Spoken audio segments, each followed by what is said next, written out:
Hey, what's going on, guys? I got a question last week that I was particularly concerned about. And the reason why I'm doing a screen presentation right here is because, one, I wanted to highlight the comment. It's pretty detailed. But two, I'm going to have some graphics that I'm going to show you later in the videos. So I wanted to just show you a few different things here relating to this subject matter. And the question was from a young lady. She is going to school. She's got a job. She's working 30 hours a week, and she's going to school full time, and she's super busy. And she says that she can't train 6 months out of the year because she just feels sick when she does. She loses all of her energy. She loses all of her muscle mass. She loses all of her strength.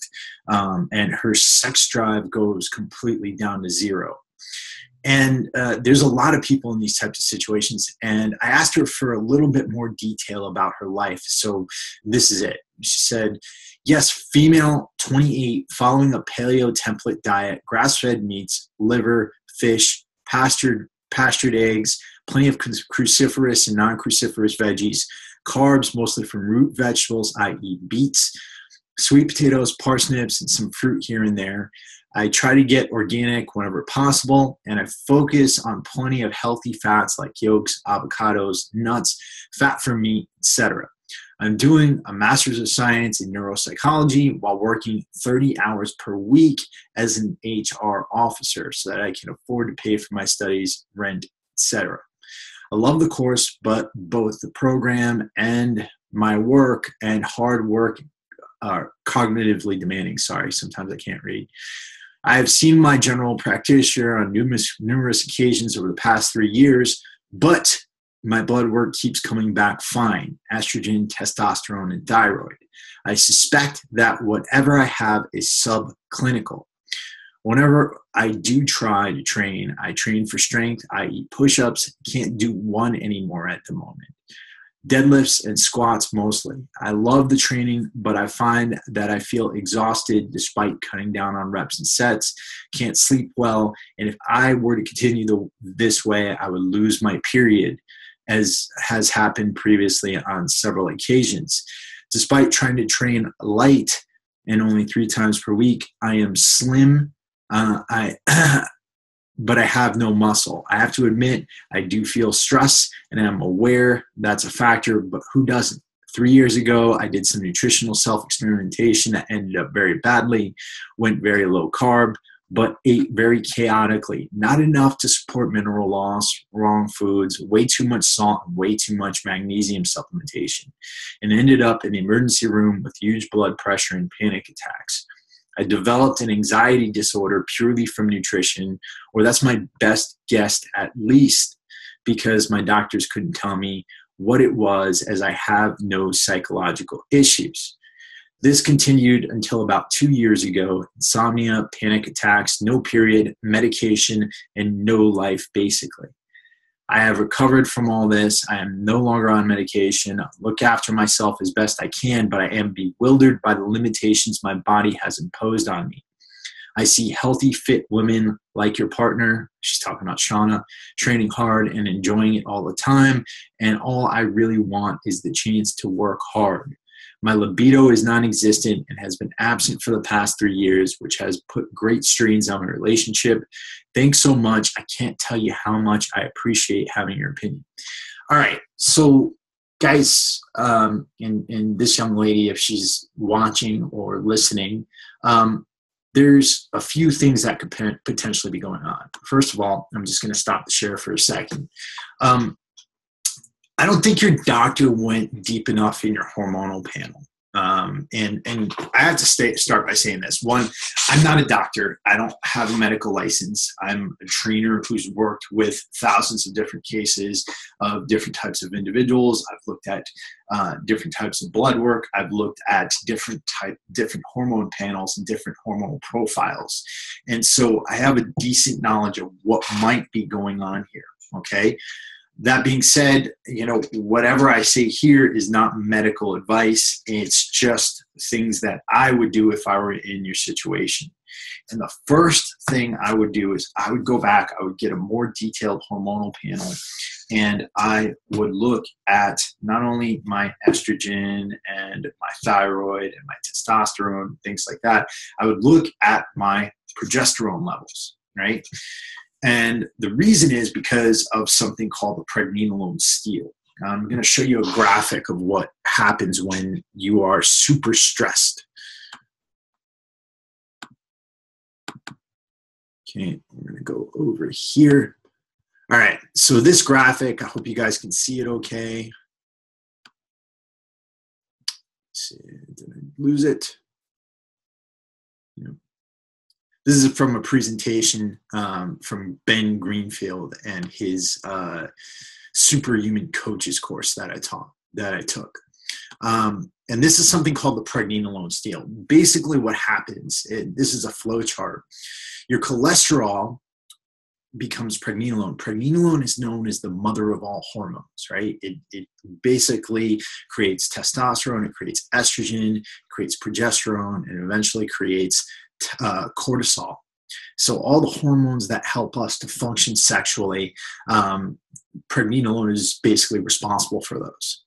Now, what happens though, when you undergo chronic stress, when you are stressed all the time and you're dealing with super crazy situations, the pregnenolone gets directly converted into cortisol rather than being converted into progesterone, which can then convert into some other hormones here. And so this will lower not only your testosterone, it'll lower your estrogen. Now, here's the thing, particularly for women, it's not your estrogen count that matters, right? What matters is your estrogen in relation to progesterone, right? And that's because progesterone acts to balance out the effect of estrogen. Estrogen is something that causes not only anxiety, but it also causes cellular growth. It can cause uterine fibroids. And if it's not balanced out with progesterone, it could also affect your libido. Now, this is not the only thing I think is going on here, but this is one possible thing. So the first thing I would do is I would go back and try to get a more detailed hormonal panel than what you're getting, because most general practitioners, that's all they're going to give you is this kind of, very surface level of things. You need to go a little bit deeper here, because I don't think that you're a deficiency in one of the three hormones that you discussed is going to be a problem. It's going to be something related to that estrogen progesterone balance. Now, there's some other things that can be happening here because of this pregnenolone steal and the overabundance of cortisol.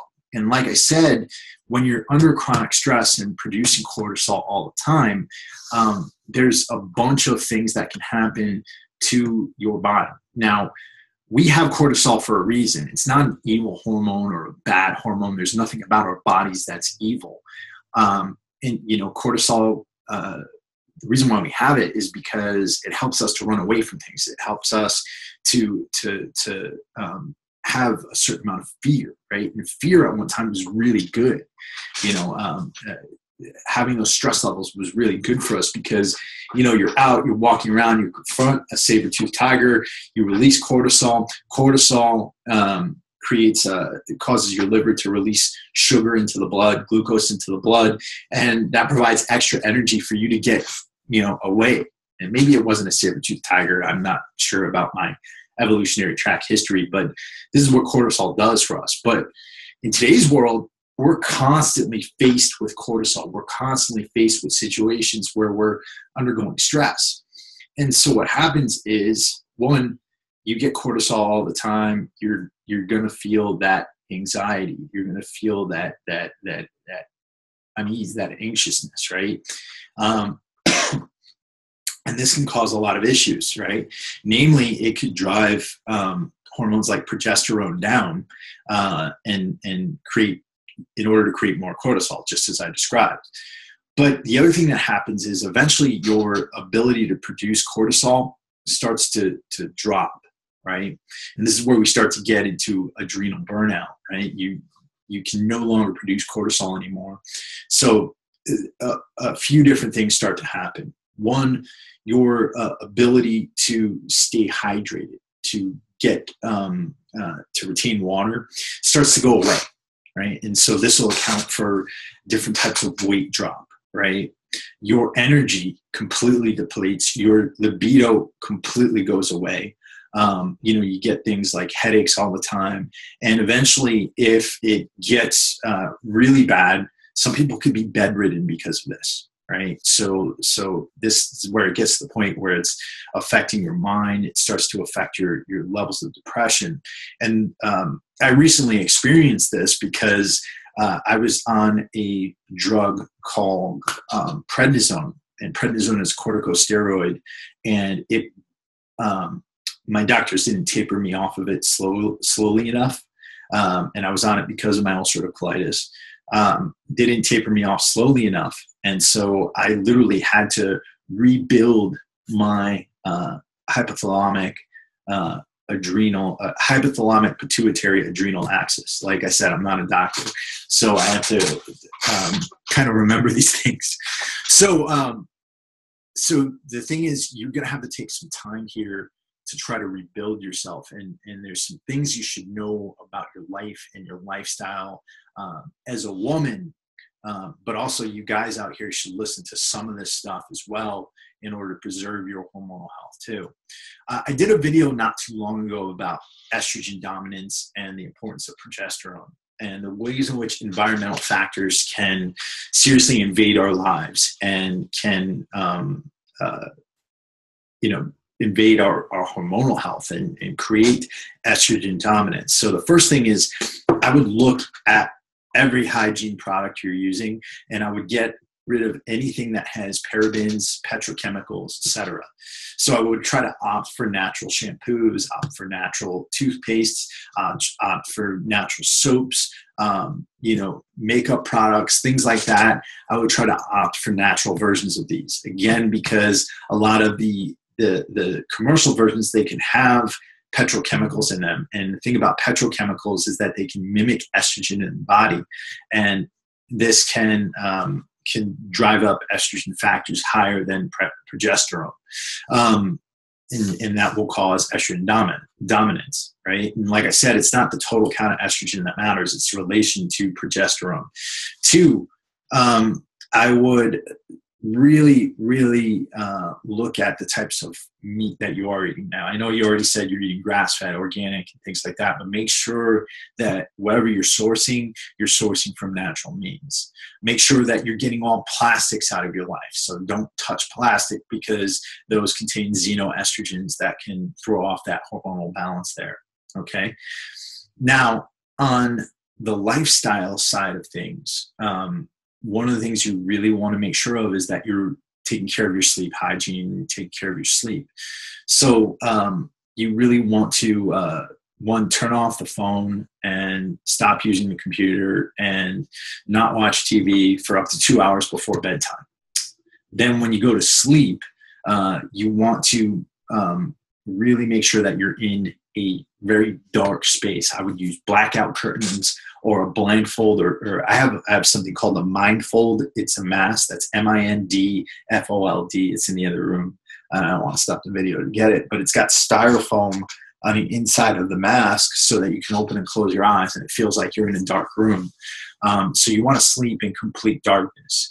And you want either silence or you want white noise or binaural beats. So there's certain binaural beats that you can get online, get them free off of YouTube, and those will help you to sleep more and help your brain to really get into that sleep mode that you need in order to produce the hormones that you're going to need in order to do this.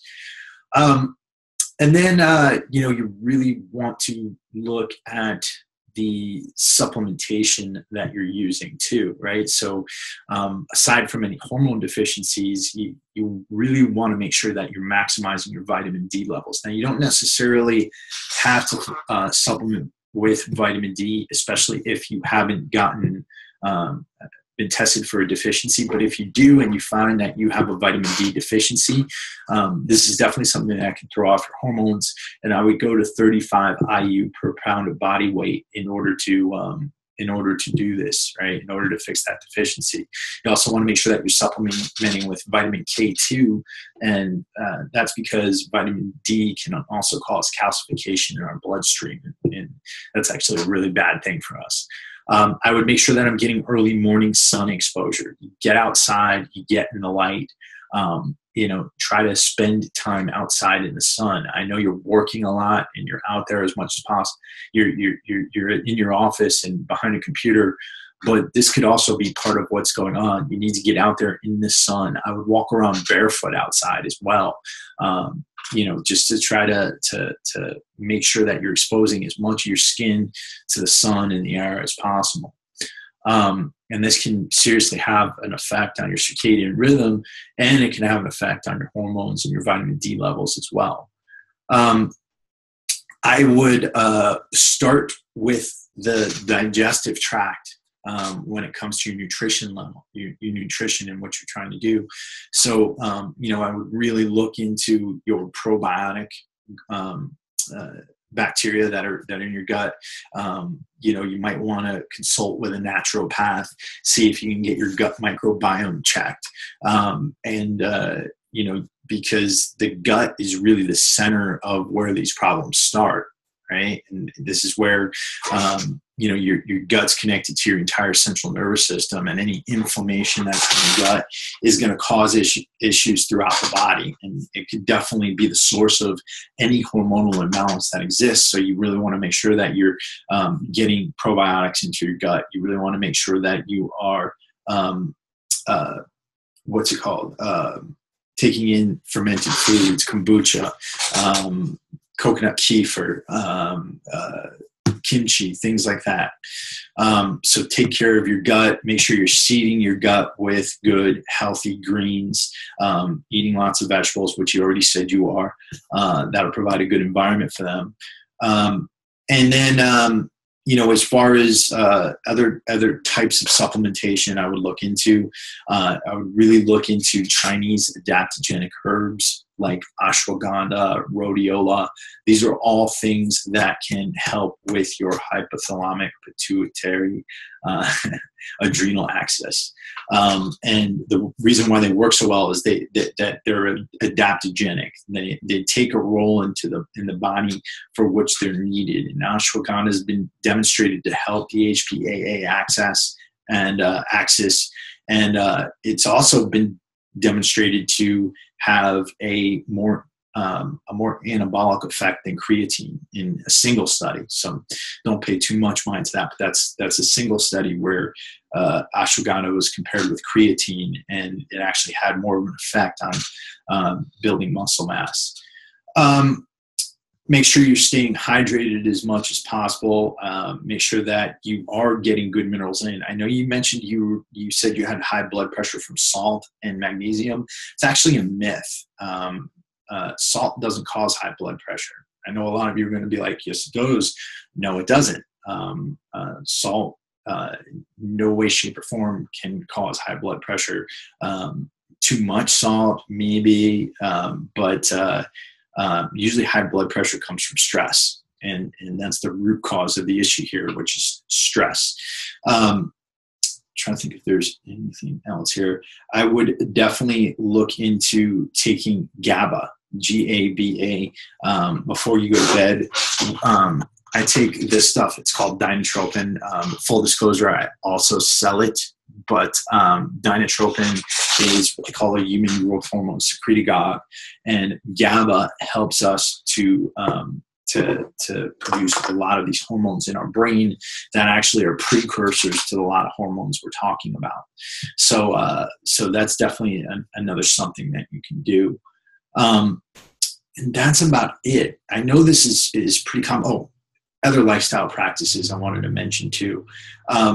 No intermittent fasting for you. If you have an adrenal burnout situation, if you are worried about stress levels and things like that, you need to have a big breakfast. You need to be getting in food throughout the day. I would definitely not be doing intermittent fasting of any kind. So you want to make sure that you're getting a breakfast in. And the reason for this, and I'm an avid practitioner of intermittent fasting. I love fasting, but when you have adrenal burnout, it's definitely not something you want to be doing. I also would not go low carb in this situation. And again, I'm also a huge advocate for the ketogenic diet, but I would make sure that I have proteins, fats, and carbs in every single meal. I would load my plate up with green vegetables. I would load my plate up with sulfur vegetables and things like that. And I would make sure that I'm getting a couple of servings of fruit per day, particularly berries. I make sure that you are getting a lot of proteins, fats, and carbs at every single meal. And I know that's hard for somebody who might be super busy and is used to the paleo lifestyle and things like that. But and you can still be paleo. Just make sure that you're not going low carb whatsoever. That's it, guys. Young lady, I hope that, and I don't want to use your name here or anything like that, but I hope that you are that you get this and that it makes sense. And anybody else out there, if you have any questions about any of this stuff, feel free to email me over at info@warriorsoulapparel.com.